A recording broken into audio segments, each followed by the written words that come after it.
Hey, you kids get off my lawn. You remember, we're with the HARP program. What's HARP? HARP stands for Home Assistance Repair Program. Adult volunteers will come into people's houses and do minor repair jobs in yard work. HARP is a program for senior ages 60 plus, physically challenged individuals, and families that serve in active duty. You asked us to mow your lawn, rake your leaves, and weed your garden. Oh, now I remember. Can you change a light bulb also? Yeah, sure. Thanks, I couldn't have done it without you two. If you need help or would like to volunteer, call the Gillum Recreation Center at 248-541-3030 or email kseidel@kwmi.org.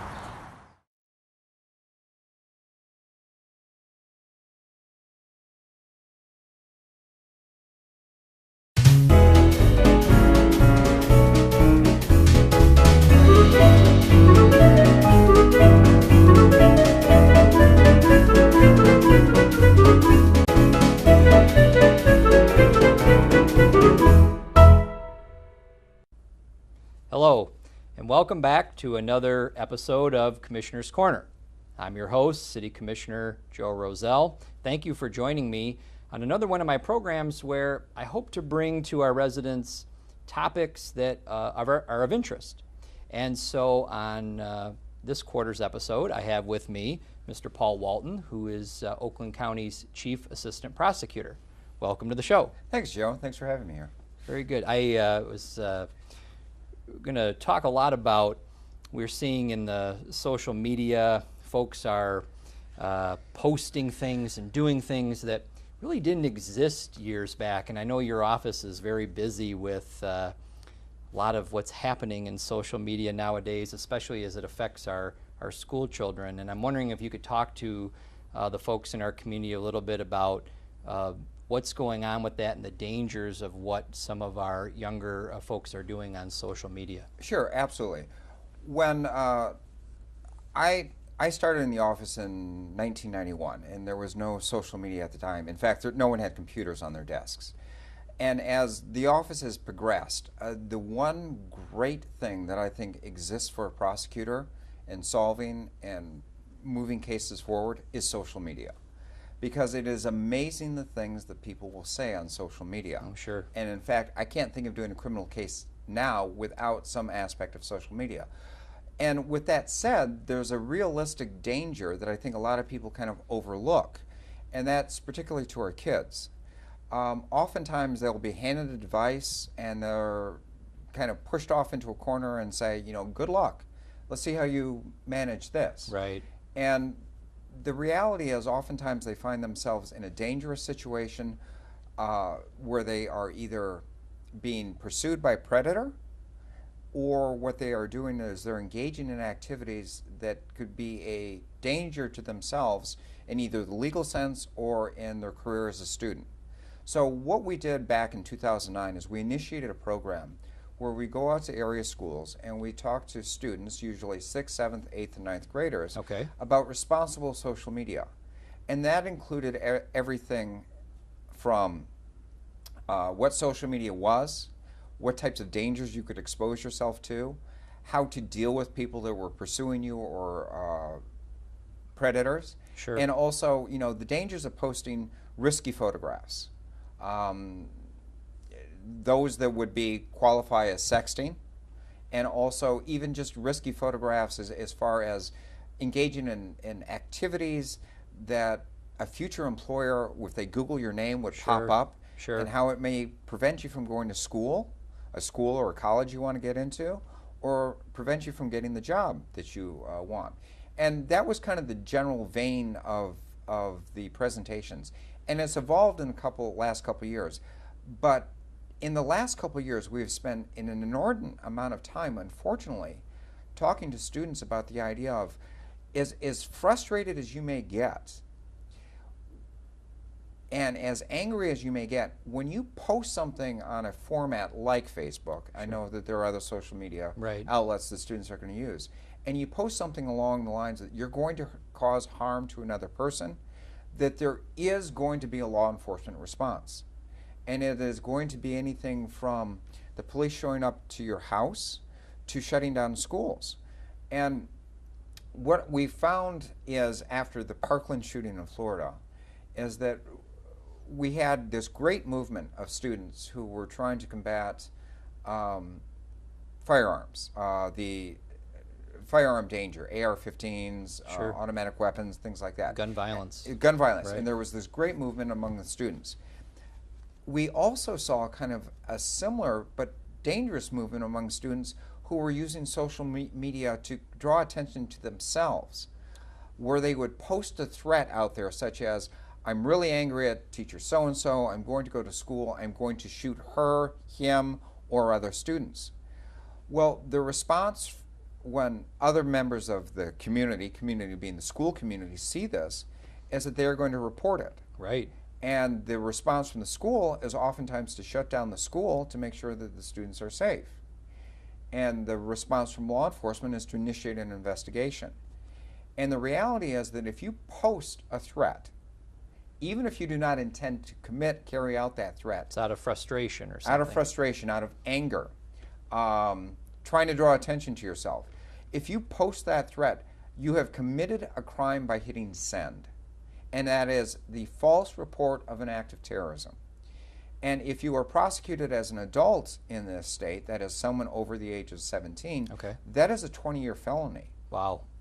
And if you go through the juvenile adjudication process, which is also the same crime, you can be held under the court's jurisdiction until you're 19.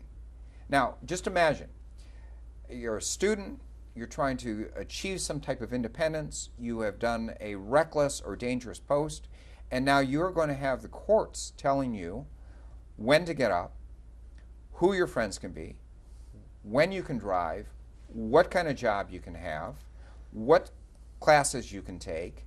You are going to surrender control to a state agency or a state judge at this point. So I don't think a lot of people realize that, you know, this moment of frustration, this moment of anger, you put a post out there, it is going to have real world consequences. Your cyber world is going to bleed into your real world. And one of the criticisms, as you're probably aware of, is that in the Parkland shooting, the defendant in that particular case made several posts beforehand on Right. social media where he indicated that he was going to carry out some type of threat. And the FBI and local police department grew a great deal of criticism for not acting. And law enforcement community is very sensitive to the idea that when these posts are made, that there has to be some type of reaction. Absolutely. Now, I wish I could tell you that since Parkland, we have only had to review and write 1 or 2 cases. Unfortunately, since Parkland, we've had to review and write 23 cases. Wow. That's unreal. 23. 23, where both adults and juveniles are going through the adjudicative process, and they have put their own liberty.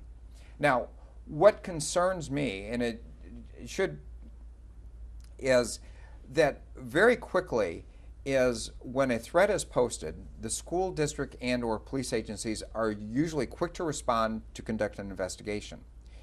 And they put out oftentimes a statement that this is not a credible threat. And that's really kind of the language or parlance for the local community. As an investigation was done, there were no access to guns or weapons. Sure. There was no danger to the life of other students. But I think that what gets lost in that message is the idea of, if it's not a credible threat, it's not a crime. So as long as I don't intend to carry it out, Right. I haven't committed a crime. And what we talk about when we're talking about false report of terrorism, Right. is it a true threat? And then that is defined under constitutional law, not to give you a legal lesson here, Sure. but under the Supreme Court case of Virginia versus Black, which says in essence is, if you put out a message and it is designed to affect or impact a greater audience, then that is a true threat. Wow. And what I like is that your office is being very proactive about this. Yes. And going out into the schools and letting the young folks know ahead of time that there are real consequences to doing these types of things. Nobody, no parent likes to see their school on lockdown or school have to be canceled because of these types of threats. So it's great that you're being so proactive in our county and going into the schools and doing that. Thank you, but and it's important to kind of know what we're not looking for work. We're trying to prevent Right. students from going through this process. Exactly.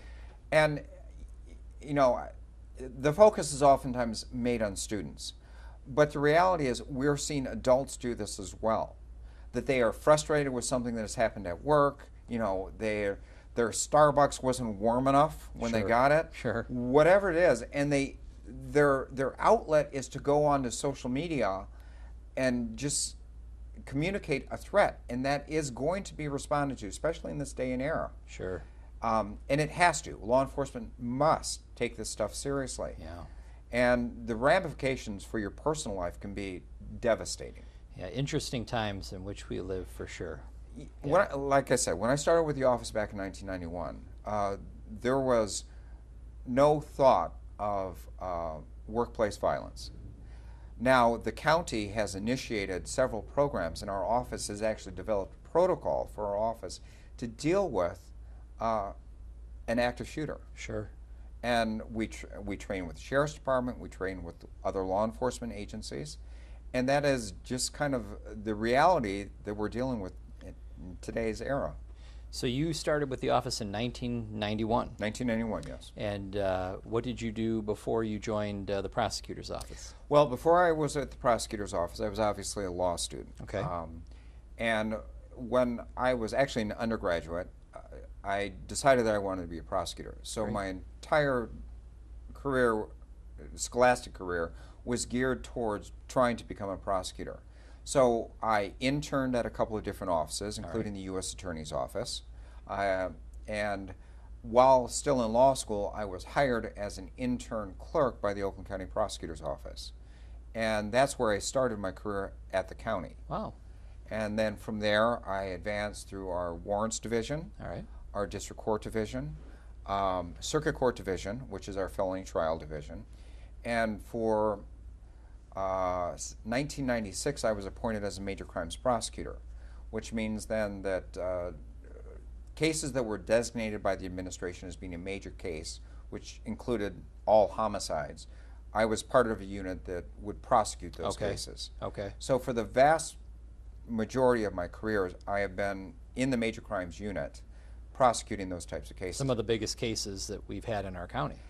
Yes, yes. Cases that garner a lot of attention are usually complex in the evidence that has to be submitted. Sure. Then, when Prosecutor Cooper was elected, she asked me to leave the trial division and assist with the administration of the office.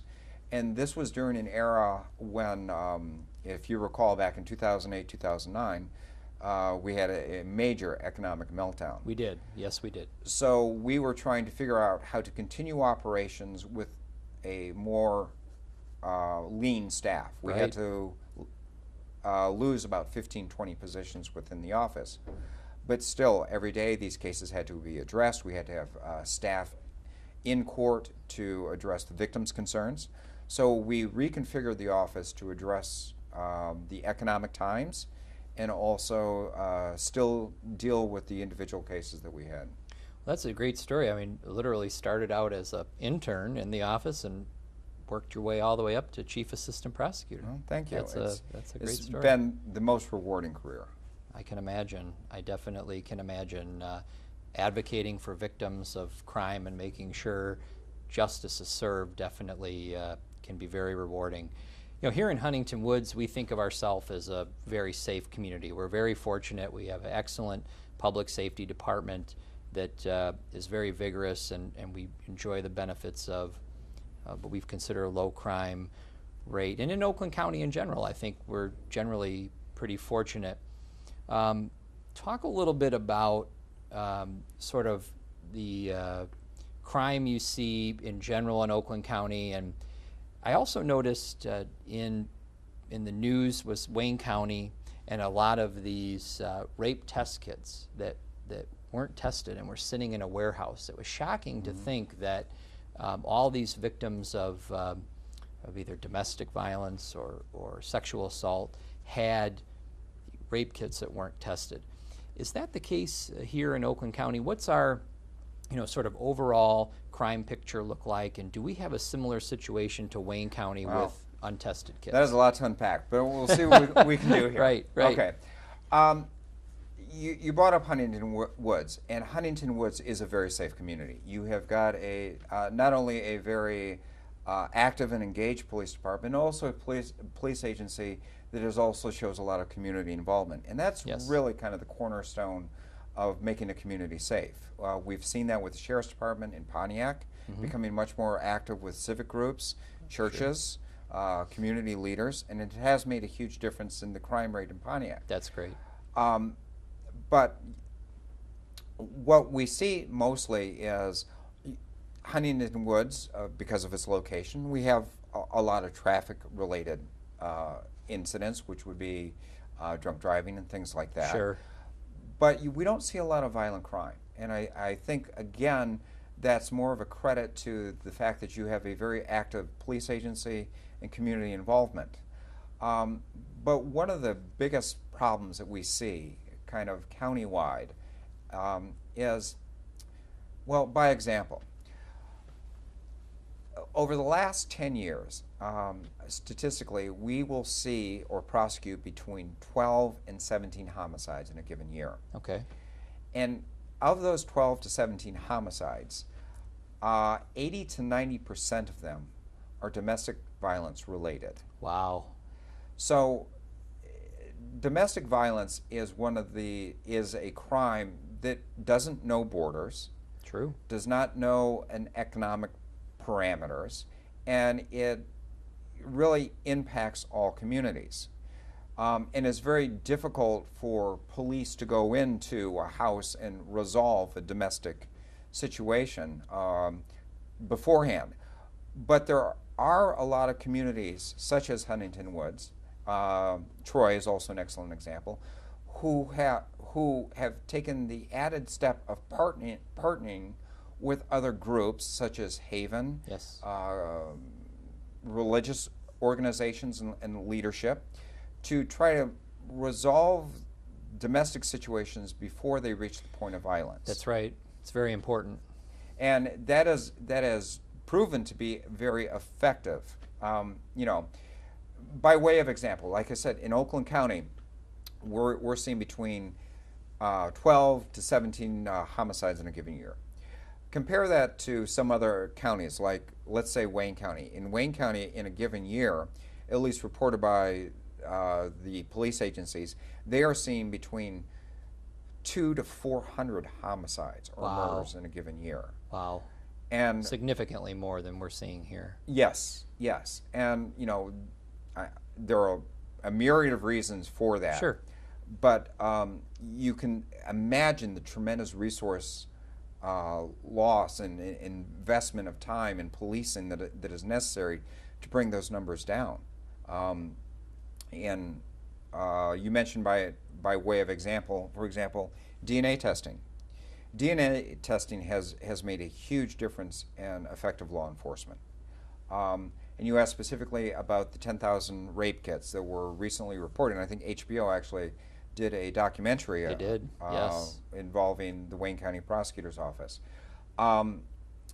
It was an interesting issue, but it's not one that we faced in Oakland County. That's good to know. Oakland County is very diverse, and we are also a very diverse law enforcement community as well. We don't have one agency. In Oakland County, the prosecutor's office on a daily basis will deal with 47 different police agencies. Right. And communities and ways of dealing with problems. But what we've all recognized is kind of the need to be uniform in the way we approach testing of biological material. So I was very fortunate in my career that very early on, I was involved in a couple DNA cases. Okay. And it allowed me to gain a partnership with many of the scientists with the Michigan State Police. So we arranged with them protocols and procedures for dealing with DNA testing in Oakland County. All right. Which included not only notifying them when someone had pled so they could take potential DNA testing out of the system to make room for someone else, Sure. to also education of area police departments about the need for continued review of DNA testing. I'll give you a couple examples in a second. So that relationship allowed us, when we learned of the Wayne County situation, to contact area police agencies and say, can you give us numbers? Right. Do you have untested kits? And the answer was yeah. In some cases, for example, Pontiac Police Department at the time was they were contemplating whether they were going to continue as a police agency, whether they could financially afford to continue as a police agency. Right.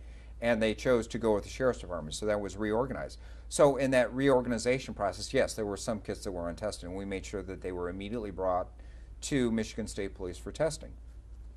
So this kind of continued auditing and engagement with police agencies has allowed us not to face the same problems that they did in Wayne County. Great.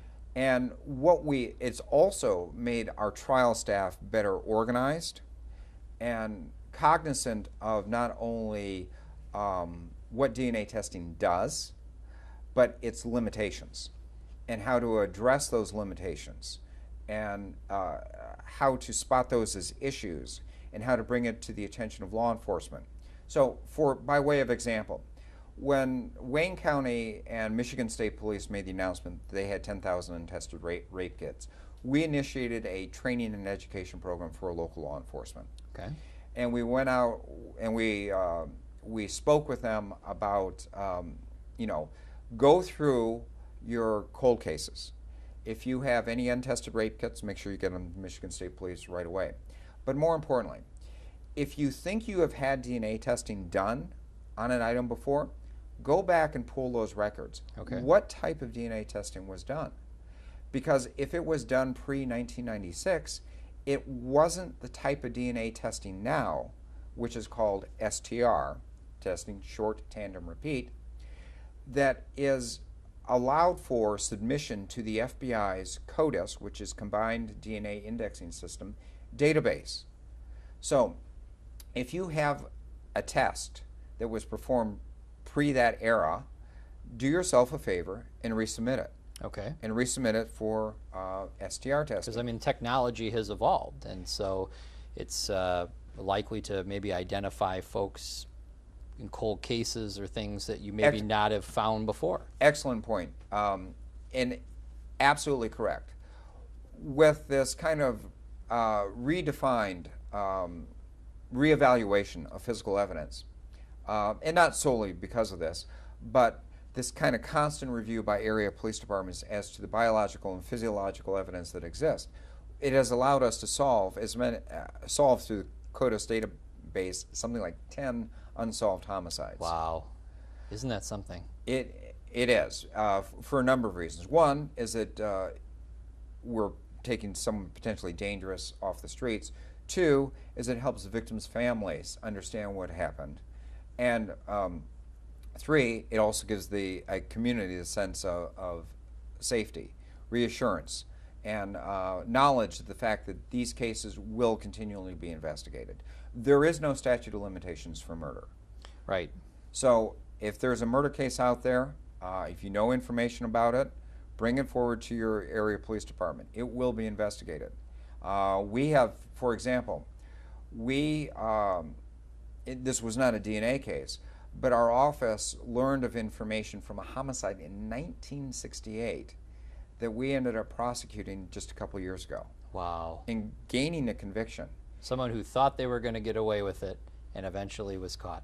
Yes, and in fact, not only is someone that thought that they were going to get away with it, but there's evidence to demonstrate that this is a serial killer. Wow. Who was involved in homicides in Ohio and other states as well. And in fact, it's one of those cases where when we got him in custody and we began the process, you felt that you had really accomplished something, that you were taking someone dangerous off the streets and maybe Sure. saving a life. Sure.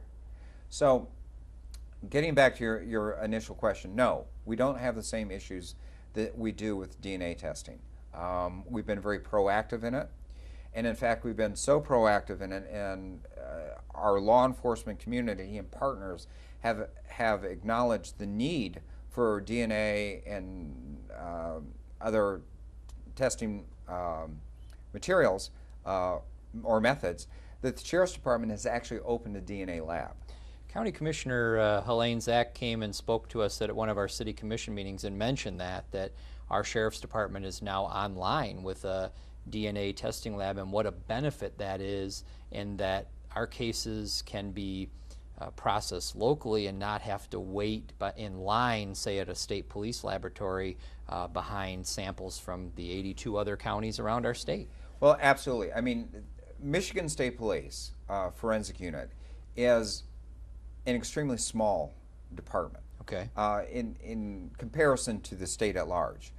So they have to actually develop protocols and procedures. For example, if an agency is going to make a submission for DNA testing, one, they want to make sure that they are resolving homicide cases first or murder cases first. So those go to the top of the line, okay, along with other violent cases such as criminal sexual assault. But there are also other cases out there where biological or DNA evidence is left behind, which would be a home invasion. Someone cuts themselves on their way in or outside of a door or window. So you can just imagine that if Michigan State Police is processing DNA evidence for 83 different counties, plus 10,000 cases that were submitted through the closure of the Detroit Police Department's crime lab, that creates a tremendous backlog. And what the Sheriff's Department did is begin an initiative so we didn't have that backlog. Sure. And we don't have that backlog. And it's not just a matter of sitting and waiting for physical evidence, but the sooner we get those results, we can hold those responsible for the criminal activity accountable.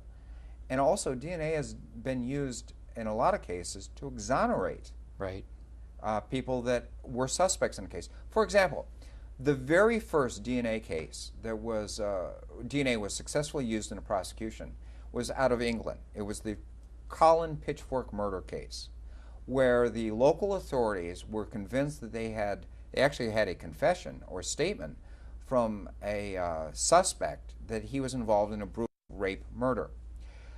But the authorities also realized that there were problems with that statement. okay, There was a scientist who decided that you could use DNA testing that was just coming online to help identify a potential perpetrator. And actually, in that case, which is actually well documented, or the story is well told in Joseph Wambach's book called The Blooding, demonstrates that DNA testing not only was used to exonerate someone the police had suspected as a suspect, but also to hold accountable the actual perpetrator. And it did a lot for the community, again, making the community feel safe, and also, more importantly, take off a dangerous predator off the streets. exactly. That's a great story. You're right. It puts the bad guys in jail and helps exonerate maybe some folks who may have been wrongfully convicted. It almost sounds cliche, and it's not intended to be. But Sure. the job as an assistant prosecutor, the job as a prosecutor, is a search for the truth. It is. And it only benefits us and the communities when we have the best evidence going forward in court.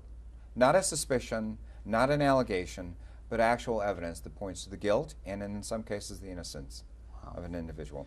Well, on behalf of the citizens of our fine community, I want to thank you for the work that you do on our behalf, keeping us safe in our community here and keeping us safe when we're elsewhere in Oakland County, because your office has a great reputation, and you folks do very good work in making sure that the bad guys, the predators, the perpetrators are locked up and sent away so that they can't continue to commit the crimes they commit. Well, thank you, Mr. Rozell, and in appreciation for your having us out here to kind of show our partnership with the community, we're going to make you an official assistant prosecutor. Well, how about that? All right. Along All with right. an official badge too.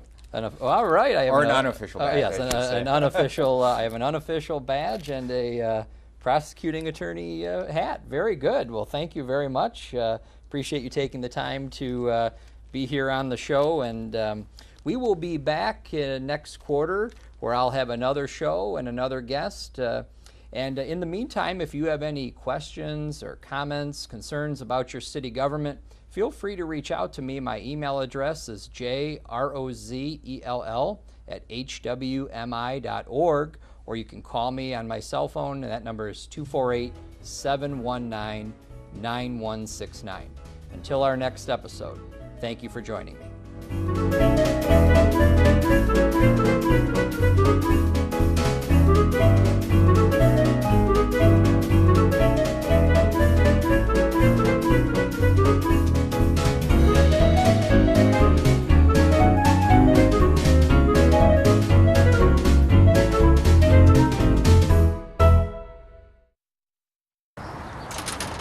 Hey, you kids get off my lawn. Remember, we're with the HARP program. What's HARP? HARP stands for Home Assistance Repair Program.